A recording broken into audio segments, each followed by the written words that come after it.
ලස්සන ජාතක කතාවක් තියෙනවා. ජාතක කතාව කියලා දෙන්න වෙලාව මන්දී. කුරුදම්ම ජාතකය කියලා. ඔයාලා මේ ජාතක කතාව මේ මහමෙවුනාවෙන් පරිවර්තනය කරන්නේවා කියවන්නේ නැද්ද? හම්මෝ මෙහෙම දහම් රසයක්. මෙහෙම දහම් රසයක්.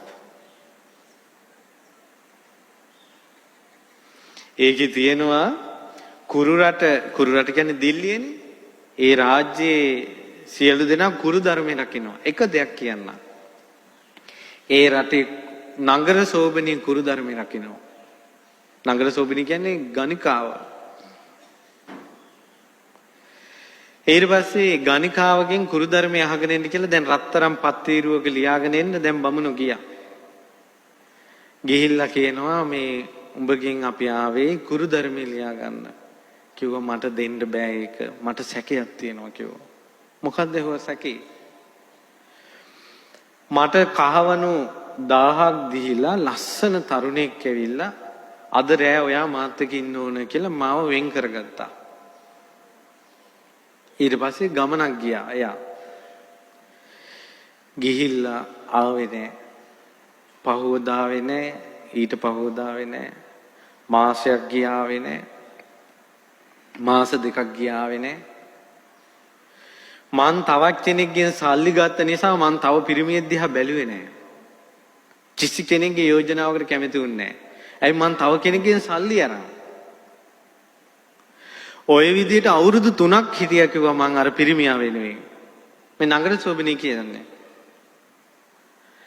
ඊට පස්සේ ඉඳලා අවසානයේ කණ්ඩ බොන්න නැති වුණා. ඒ සල්ලි නෑ. ඊට මෙයා නඩුවක් දැම්මා රජේට. මෙහෙම පිරිමියෙක් ඇවිල්ලා මට කාවණු 1000ක් දුන්නා. එයා වෙනුවෙන් මං අවුරුදු 3ක් බලාගෙන හිටියා මට කණ්ඩ නෑ බොන්න නෑ. මං ඊළඟට ගන්න තීරණේ නීතියෙන් දෙන්න කිව්වා. නීතියෙන් කිව්වා ඔබ අවුරුදු 3ක් ඉවසලා තියෙනවා. ඒ නිසා ඔබ සාධාරණයි. ඒ නිසා රජයේ නියෝගයක් විදිහට අද ඉඳලා වෙන පිරිමියෙක් එක්ක ඉන්න පුළුවන් කියලා නීතියක් දැම්මා. ඊට පස්සේ මෙයා දැන් කන්න බොන්න නෑ. ඔන්න දැන් මෙයා අර නගර සෝබිනී මඬුවට ගියා. ගිහිල්ලා ඔන්න කොල්ලෙක් ආවා. ඇවිල්ලා මෙයාට කහවණු පොදියක් දෙනකොට මෙයා අත දික් කළා කහවණු පොදිය ගන්න. දික් කරනකොටම අන්න අර කොල්ල ආයාව. දැන් අරින් එනවා දැන්. ඉක්මනට අත අකුලුව ගත්තා. අකුලුවගෙන කිව්වා අවුරුදු 3කට කලින් මට කහවණු පොදිය දුන්න පිරිමි අන්න එනවා. මං ඔයත් එක්ක ඉන්නේ නැහැ කිව්වා. ඒ ආපු තරුණයාගේ ඇඟ අතුරුදහන් කරගෙන සක්‍ර දේවේන්ද්‍රයා මතුණා. සක්‍ර දේවේන්ද්‍රයා කිව්වා මං ඔබේ සීලය පරීක්ෂා කරන්න එහෙම කළේ මමයි එදා ඇවිල්ලා කහවණු මේ 1000 දීලා ගියේ. මිනිස්සුන්ට කිව්වා බවත් මේ සීල් රැකපල්ලා මේ විදිහට කිව්වා. මට පුදුම හිතුණා. ඇයි පුදුම හිතුනේ? ওই කතාවටත් වැඩිය. අද කාලේ ගෑනු ගැන. අර කහවණු නගර සෝබනියක් වෙලා කහවණු 1000ක් දීලා ඒක වෙනුවෙන් කිසි පිරිමියෙක් එක්ක ඉන්නේ නැත්තේ. මුන් කසාද බැඳලා අද කොලේ අස්සම් කරලා පෙරහැරි ගිහිල්ලා අර පූර්වේද පාර්වේද නැගලා එහෙම ඉද්දින් මේක රටගේ ඩිංගට මේ සමයන් නටනවනේ. වැඩට ගිය ඩිංගට සමයන් නටනවනේ. බාත්රූම් එකට ගිය ඩිංගට ටෙලිෆෝන් එකෙන් සමයන් නටනවනේ. තුච්ච ස්ත්‍රීන්. අහෝ එදා නගර සෝබනීගේ සීලේ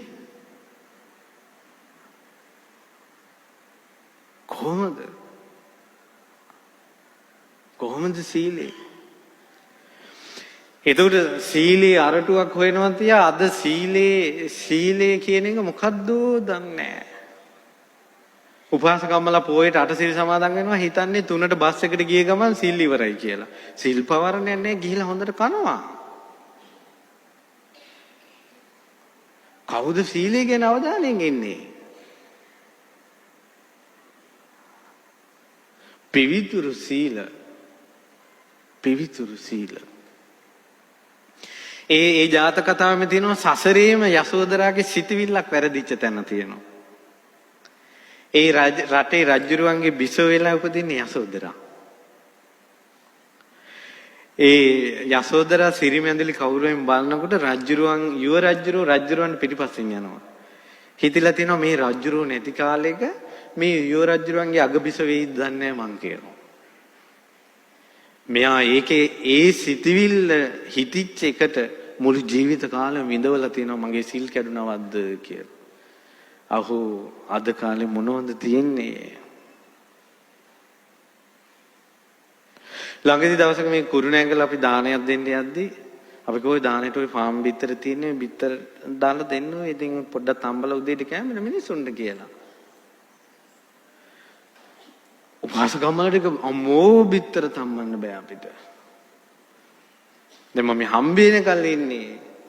ඔය බවලත්තුන්ගෙන් අහන්න ඕන මිනිහලාට උඹලා සැර කරනවද නැද්ද? ගෙදර ලොක්කියෝ වගේ ඉන්නවා උන්ගේ උතින්ම සීලේ බිත්තරේ. කට ඇරියොත් ඕපාදූප උතුම්ම සීලේ බිත්තරේ තම්බන්න නැති එක. මේ ලෝක සත්වයා සාරයක් හොයාගෙන ඇවිල්ලා අහුවෙච්ච තැන නතර වෙනවා. කොහොමද ඒ කාලේ තිබ්බ සීල කියවන්න මේ ජාතක කතා පොත් ඒ තරම් මුතුන් ධර්ම රසයක් වැහැගෙනවා කියන්නේ මේක පුදුමේ මේක කල්යාණ මිත්‍රයෙක්ම දෙනකල් අපිට අහුන්නේ නේ. අහෝ කල්යාණ මිත්‍ර සම්පත්තිය කියන්නේ නම් ශ්‍රේෂ්ඨයි.